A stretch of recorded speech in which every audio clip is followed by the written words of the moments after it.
Hey there, I'm Dave from StringBean, and I'm going to take you through the process of making a StringBean in the StringBean web app. Let's get started.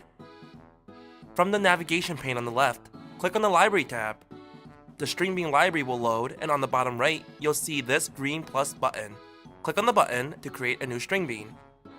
You will see a starting prompt pop up asking for the StringBean's title and description. Fill it out accordingly and make sure you keep it relevant to the workflow the StringBean will be about. Once you're done, click on Confirm. This is a StringBean builder. Up here, you can see the title you inputted previously, along with the description down here in this box. Now, let's add some tasks, or beans, to the StringBean. You can select any one of these bean types from the left here. You will see each bean type is pretty descriptive. For this short demonstration, we'll add a multiple choice question from the questions bean. Start off by typing in the question. Since this is a multiple choice, we'll add a bunch of answers. Once we're done, click Confirm, and the bean will be added right under the description. Next, we'll add a photo bean along with a prompt to take a photo.